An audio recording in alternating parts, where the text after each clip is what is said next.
作为一名 AI 绘画的爱好者，因为它帮我找回了刚开始探索 Step Deviation 时的快乐与满足。一开始我觉得这有点太夸张了，但在接触了大半年以后，我才开始意识到，它最大的价值并不在于那些更快、更强大的表象，而是这些节点所代表的对 AI 图像生成本质的挖掘和它们构成的工作流，代表着在应用层面的更多可能性探索。这也是为什么我会说它就是那个你目前最值得掌握的新工具。我一个不会画画的设计师，也是那个立志做让你能学会的教程的人。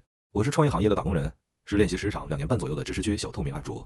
没错，我就是奎叔。因为它不仅仅是过去技术的积累沉淀，还代表了我们所向往的那个 AI 绘图可以无所不能的未来。今天这期视频，我们就来聊聊这个开启了 AI 绘画工作流时代的神奇应用 Canva UI。我一个不会画画的设计师，也是那个立志做让你能学会的教程的人。我是创业行业的打工人，是练习时长2年半左右的知识区小透明。我就是奎叔。看似天南地北毫无关联的我们，却拥有一个共同的称呼——创业优势。而此刻你正在收看的，正是属于我们的精彩。自 SD 开源以来，就有很多社区开发者制作了方便大家使用的图形界面，除了我们常用的 SD Web， 还有 Invoke AI、SD Next 等，而 Canva 也是其中之一。因此，它实际上就是一个比较专业的 Steady Evolution 是节点式的。这种节点式界面其实广泛的存在于各种专业的生产力工具中，虚幻引擎、达芬奇等。用过这些软件，对它肯定就不陌生。没有规矩的选框标签按钮。只有这样的一个个被线连接在一起的节点，构成一个从输入到输出的完整工作流程。它最大的意义在于提高了我们运用 Step Division 的自由度。使用其他界面时，大概只能按照开发者预设好的方式，调节有限的参数来进行一个固定流程的生成。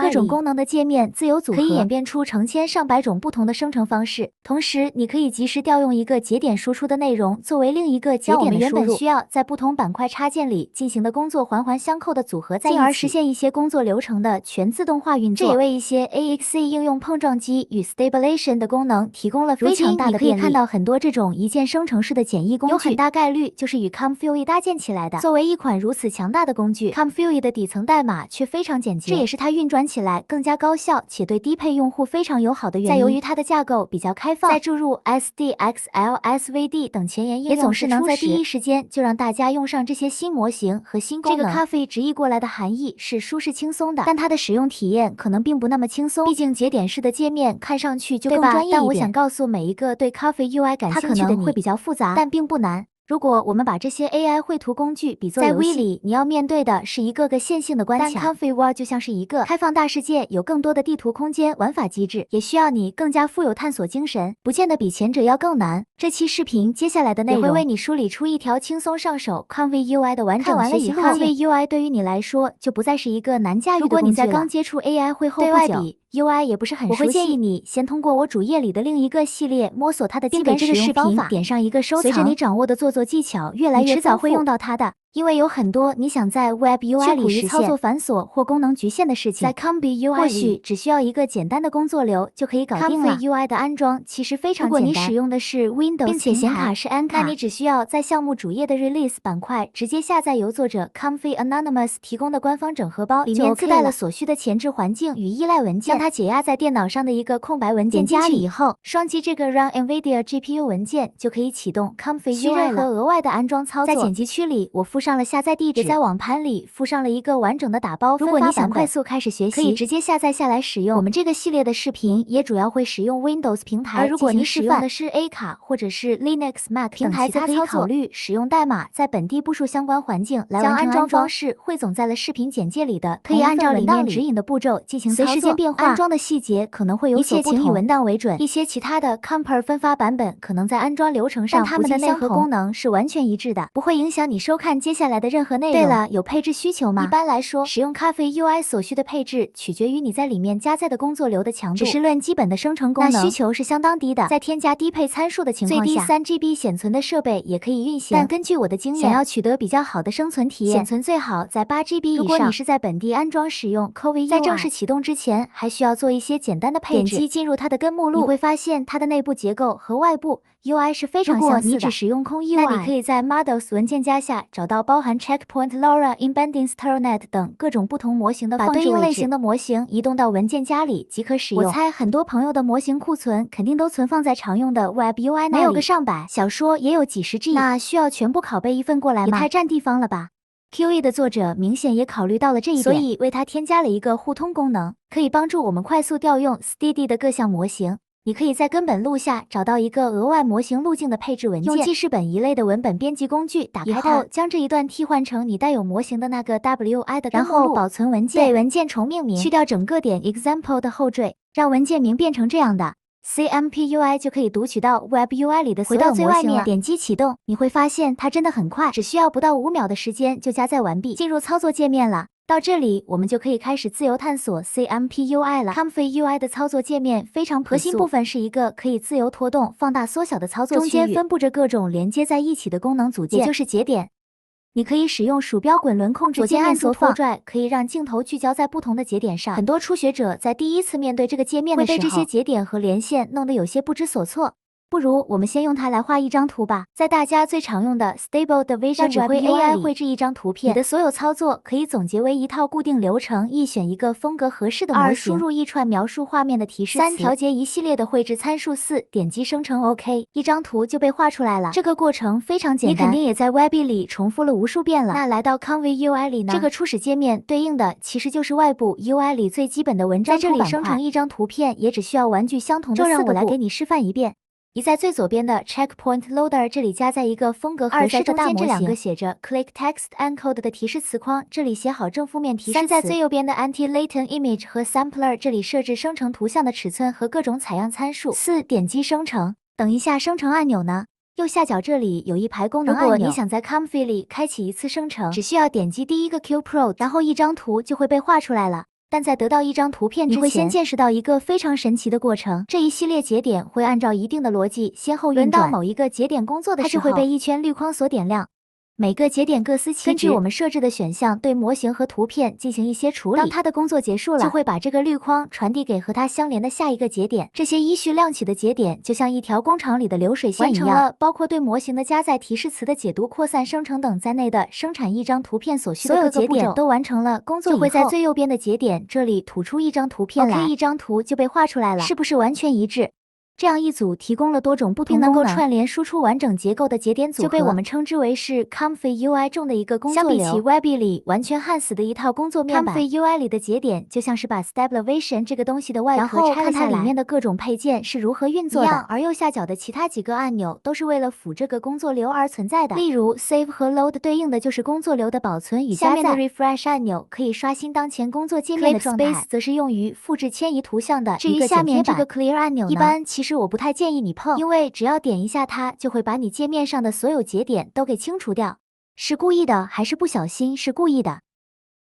节点都没有了，该怎么办呢？别急，还记得刚刚那个工作流长什么样吗？我们不妨试试利用 Computer 里的各种功能来将它还原一下。ComfyUI 如果你想给工作区域添加一个节点，只需要在任意位置右键单击一下，然后就会跳出这样一个非常长的选择里面的第一项 Add Node， 再往右出现的就是各种 ComfyUI 内置的功能节点了。这些节点被按照一定的分类组织在一起。还记得我们的纹身图工作流是从哪里开始的吗？在最左边是一个加载大模型的节点，我们找到其中的 Loaders 分类，这个分类的节点主要就是用于像ComfyUI 加载各种功能模型。点开它这个 Load Checkpoint 就是我们需要的了。单击一下，它就会出现在你的操作区域里。用鼠标左键按住它，可以把它拖拽到任意你想要的位置。你可以通过这个节点读取一个模型库里的切块模型。在 Comfy 里，要想调节一个节点上的参数选项，可以先点击一下它，调出输入框，或者下拉菜单，或者通过两边的箭头控制选项切换和数字增减。选了模型以后，下一个节点是什么呢？写提示词了，对吧？在 Sleep Deviation 的生成过程里，我们输入的提示词会作为一种 conditioning 及条件参与到生成里。右键一下，在 conditioning 这个分类下，我们就能找到刚刚那个 Click Text Encode 的节点，把它调出来。我们一共需要2个提示词框，因为提示词既有正面的也有负面的。过骂节点也是可以复制的，选中这个节点，按一下 Ctrl 加 Ctrl， 一个和它一模一样的节点就复制出来了。然而，光把它们加到面板上可不够，为了让这些节点组合在一起，我们还需要把它们连接到一块儿。这个过程就是在节点间连线。以这个提示词节点为例，它的左侧和右侧各有一个带有标注的原点，我们把它叫做节点的端口。在工作流里，一个节点必须先通过左边的端口接收上一个节点的信息，才能开始工作。而当它工作完了以后，也必须通过右边的端口把它加工完的产物输出给下一个节点。也有一些节点是只有一侧端口的，刚刚加在模型的节点，这种节点往往就会作为一个工作流的开头。还有3个不一样的输出端口，代表它加在了这个模型以后，会将模型里的信息拆成3块，分别输送给有不同需求的节点。这个输送的管道就是我们要连的线了。当你用鼠标左键按住任意一个端口并往外拖拽的时候，就能从它这里拉出一根线来。我们就可以利用这根线把模型加载器的 clip 输出端口和右侧提示磁框的 clip 接收端口拉到差不多的位置，松手它会像有磁性一样粘上去。看这2个节点就被成功连接到一块了。这2个端口之所以可以连线，是因为它们都是黄色的。如果端口的颜色不一样，代表它们输出或接收的数据形式也不一样，就不能被连接到一起。另外一个输出端口的数据可以输出到多个接收端口上。这一步我们就可以把模型的 clip 分别输入到正向提示磁框和反向提示磁框里。但一个提示磁框不能同时接收来自2个模型的 clip 输出，一旦2个节点连上线，你就可以自由拖动它们的位置，连线是不会断开的。顺带一提，如果你想同时移动多个节点，可以在空白位置按住 Ctrl 键并拖拽鼠标来框选，再按住 Shift 键组合移动。其实此往后就是一个会出现在绝大多数空肺 UI 工作流中的灵魂组件。你可以在 Sample 这个分类下找到它。这里还拥有一系列包括了境界采样设置的升级版，但我们今天只需要使用最基本的版本就够了。说它灵魂，是因为它负责整个生成过程中最重要的一个环节——采样去噪。Stabulation 生成图像的原理是通过模型在一张随机噪声图上进行条件去噪，控制的就是这个去噪的过程，包括以什么样的方式去噪，经过多少步迭代完成去噪等等。这些控制要素也就是 Sampler 里的各种选项，你在 Webby 里肯定也接触过，例如种子步数相关性采样方法等。但有几个容易让人水土不服的点是我们可以先梳理一下呢。一是种子的控制方式，我们在100里靠设置值为-1，让种子数随机，但在 Company 里随机与否只要靠下面这个选项来控制。Randomite 会在每次生成后都随机一个新种子，则是固定种子，剩下2个选项则分别对应生成后给种子加1或减1。2则是采样方法。第一次接触 Copy UI 的朋友，因为这里提供了一系列采样选项，和100并不能完全对上号。这个问题的答案在于100里的采样方法是一个简化了以后的版本，将采样器和它的调度器组合在了一起去呈现。例如 Web UI 里我们最常用的 DPM 其实是由 DPM 加2M 的采样器加上一个叫做 Carouse 的调度器一起构成的。而在 Web UI 里，它们被分开成了2个选项。如果你想应用这种方法，就应该在第一个选项这里选择 DPM PP2M， 错，这里面的 PP 代表2个 plus， 就是加。然后在第2调度器这里选择 Chorus K-Samper， 有4个输入的端口，只有全部填上它才能开始工作，其中2个分别对应正面与负面提示词。如果你担心弄混它们，可以右键单击节点，选择里面的 Title， 给节点重命名，或者是借助 Color 给它们上2个醒目一点的颜色。Models 则是用来采样的。模型连哪里呢？看一开始的模型加载器，这里不还有一个空位吗？颜色也对，不管这些节点距离多远，只要数据类型是一致的，你都可以把它们连接在一起。你可能也注意到了 ，K-Sample 里是没有所谓的尺寸设置的，因为这个工作并不归它管。那归谁管呢？我们右键菜单，在 Latents 分类下找到这个空白层空间图像节点，把它拉出来，然后刮一根线，正好连接在剩余的一个粉色输入端口上。这里面设置的宽和高就等于最终图像的宽高，批次大小的设置也是在这里进行的。Late 是一种图片数据的向量化表达，可以说是 Steady Version 这一整套生成算法的基石。而我们生成过程中的所有图像的去噪扩散，都是在这个神奇的浅空间里完成的。关于它还有很多有趣的话题，但今天我们不会讲很多。如果你感兴趣，可以在频道里的另外一期视频里了解更多。也正因为它的存在，我们通过 Sampler 上称出来的结果也并非一张常规意义上理解的图片，而是一堆浅空间数据。在原先工作流的最右侧是一个专用于接收并保存图片的节点，在 Image 分类里可以找到，但它的接收端口是蓝色的，和 K300的输出的数据对不上，怎么办呢？这个时候就需要一个转接口来帮我们把 Link 数据转换成常规图片，它的名字你肯定也很熟悉，叫做 Y 同在 Latest 分类下。我们选中这个 YDecode， 然后把它2头连接上，它也需要一个 Y 模型来支持它工作。这个时候我们又可以回到开头的模型加载器这里，因为它也会分出一个 Y 的输出接口，帮助你调用大模型自带的 Y。最后把它连上，点击启动队列，它就顺利运转起来，为我们生成出一张图片了。这个最基本的工作流包含了一个 Step Division 模型运作起来需要的所有功能部件。在之前的模型训练系列课里，我们也有分析过 SD 模型的工作方式。将这幅示意图和我们在 Comfy UI 里的节点对照着看看怎么样，是不是挺像的？因此，很多人会说 Comfy 是更能揭露 SD 本质的一个预警界面。钻研它对加深 AI 绘画工具的底层逻辑理解是有非常大帮助的。而如果你也跟这视频连通了这样一个工作流，也算是徒手组装过 SD 的人了。这个时候就不妨在弹幕敲个6，鼓励一下自己吧。等下怎么又把节点全清了？这不是想给大家的弹幕留点位置吗？对了，如果你不小心把 Computer 里的节点，还可以点击一下下面的 Load Default， 重新加载这套默认的工作流，看这个纹身图的工作流就回来了。花了这么大力气，我们搭出来的工作流只能做最基本的纹身图吗？谁说的？只需改动几个小地方，你就能让这个工作流从纹身图变成图生图。图生图是需要我们输入一张，要找这个功能，我们的第一反应就是去图片的这个分类里。果然，这里有个 Load Images， 它加进来，你就可以通过它去加载你电脑上的图片了。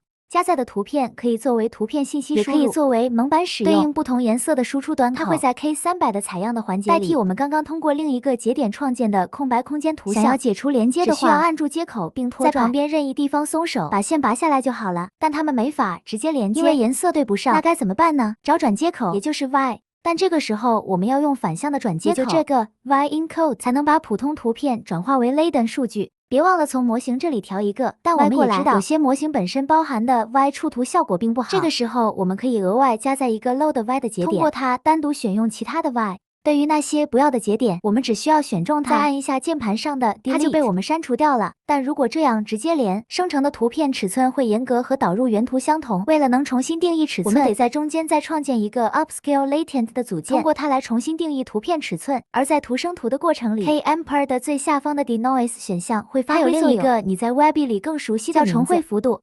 记得把它适当调低，不然图生图画出来的结果就和原图完全不像了。对立启动看，这就是一个图生图的基本流程了。这个所谓的工作流模式，在你具备了独立搭建编辑能力的此刻，才刚刚开始展现它的全部魅力。一些你在 Webby 里比较习以为常的操作，其实在 Comfy UI 里实现起来也都不难。比如用 Lower。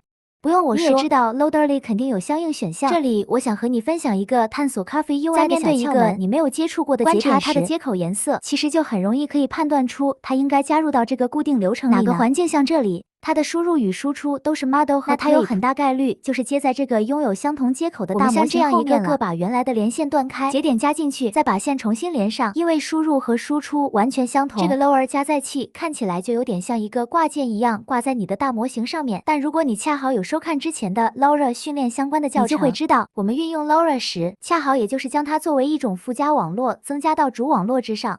改变它的一部分，微调群众的，是不是感觉在 Comfy UI 里离本更近了一点呢？选一个你喜欢的 Loader， 通过下面2个选项调节，选中在提示词里适当补充一些数法词，再启动一下队列，看 Loader 的效果是不是就被应用到图片里了。这就是在 Comfy UI 里搭建并编辑一个工作流的基本方式了。你已经学会怎么操作了，对吧？现在用你刚刚学到的技巧，在 Comfy UI 里做一个超级无敌酷炫的工作流吧。别紧张，谁说要我们自己搭了？除了自由度高、可控性强 ，Comfy 的工作流还有一个最大的特点，就是具备高度的可迁移性。它可以被导出为一个完整的文件，然后分享给其他人。只要别人在自己的电脑上打开这个文件，就可以将工作流里的所有节点，包括提示词参数，全都浮现出来。那对于我们而言，即便没法一下子学会如何去制作这些复杂的工作流，但抄个作业的本事还是可以有的。工作流保存和加载的核心就是我们刚刚提到的这对 Save 和 Load 按钮，可以把你目前面板上的这个工作流保存成一个文件名后缀，一般是 JSON。在这里填入文件名以后，点确认，它就会被通过浏览器下载到你的电脑上了，将它发送给别人。别人在另一台电脑上的 Comfy UI 就可以通过这个 Load 按钮读取。将你的工作流在自己的电脑上浮现了。不过 Comfy UI 里还存在着好几种隐藏的工作流加载方式。这个加载 SOM 配置文件的方法只是最基本的一种。有些时候你在网上看到了其他人分享的，并没有提供一个可以下载 JSON 文件。对，什么都没有，只有这样的一张图片。这个时候不妨试试把这张图片保存到你的电脑上，然后拖动到 Comfire 的窗口里，再松开手看。这张图片蕴含着工作流就被加载到了你的空 View 中了。对了，如果你尝试着把 View 里生成的一些图片，也是可以快速读取到里面的提示词和各种生成参数的。还有更神奇的呢，还有一些地方分享的工作流连图片都没有，只有这样一大长串让人摸不着头脑的代码。那又该如何加载呢？把它们全部选中，按 Ctrl 加 C 复制下来，然后切换到 Control 的窗口，按一下 Ctrl 加 V 粘贴它看，一个工作流也就这样被加载出来了。3种工作流的方式对应3种抄作业的姿势，你都掌握了吗？其实这3种方法读取到的工作流数据是完全一样的。如果你用一些可以读取到图片原数据信息的网站，加在这些神奇的工作流图片，或者是使用记事本打开保存的工作流 JSON 文件，会发现它的本体也就是这样一串代码。它们记录了你在工作流里运用的每个调节的每个参数。也正因如此，我们在空位里做的各种工作流编辑，本质上就是在对这些数据进行操作更改。而如果你不小心错调了某参数，或者误删了一个节点，那不妨试试按一下键盘上的 Ctrl+Z， 都可以把操作撤销，回到你的上一步。抄作业的方法有了，那作业要去哪里找呢？首先，康复 UI 的开发者为大家提供了非常多利用默认的节点功能搭建起来的工作流预设，它基本可以实现 Web UI 中99%的常用操作，包括图生、局部重绘、高清修复、Control 商城等，甚至还包括一些你在 Web UI 里没法轻易做到的事情。进入这个工作流，就可以实现在同一张图片上的不同的提示词来绘制，在4个提示词框里分别输入不同的自然景观，然后通过这个 Set Area 的特殊界面分配每一段提示词的生效区域，再将它们混合在一起，就能生成像这样连接变换的奇观景象了。怎么样，是不是挺神奇的？这个工作流的花瓣段还串接上了一个高清修复的，只要设置好参数，它就会自动在每一张设成图片上多做一次高清放大。还有很多像它一样的神奇工作流，都是康复 UI 的自带功能就可以实现的。它通过这个康复 UI Example 分享了所有的工作流，还附上了非常详尽的说明。你也可以通过下载这个单独的项目，快速保存所有以图片形式存出的工作流。在这里，我也为你附了一份下载地址。如果你想开始探索 Copy， 我会建议你先将这些所有的自带工作流先吃透，里面一些比较关键的节点，我们后续的视频里也会讲到。其次，伴随着康复 UI 生态的不断完善，市面上出现了许多康复 UI 工作流的分享网站，也开辟了工作流分享的专门分区。在接触康复 UI 的这段时间里，我也收集了不少工作流分享的实用站点。如果你也想保存一份，那不妨给这个视频一键3连，然后到3连按钮下方的简介区里查找这些站点的地址，再加载这些从网上下载下来的复杂工作流时，你会碰到这样的报错部分节点呈现不出来，框框是红色的。这种情况是因为你的 Capra 里没有安装对应的自定义节点，缺乏构成这个工作流必备的组件。Comfy UI 的自定义节点就相当于 Webby 里的一个个功能插件，它一般需要通过一个叫做 Comfy Manager 的东西进行管理和安装，可以支持你运行更多具有进阶功能的强大工作流。给你的 Comfy 装配上各种节点，也是一个非常有意思的过程。我们马上就会在下一期视频里详细讨论它的使用方式，了解如何安装、配置节点，并学会利用这些节点搭建出各种功能强大的工作流来。感谢你看到最后，我们下期见喽，拜拜。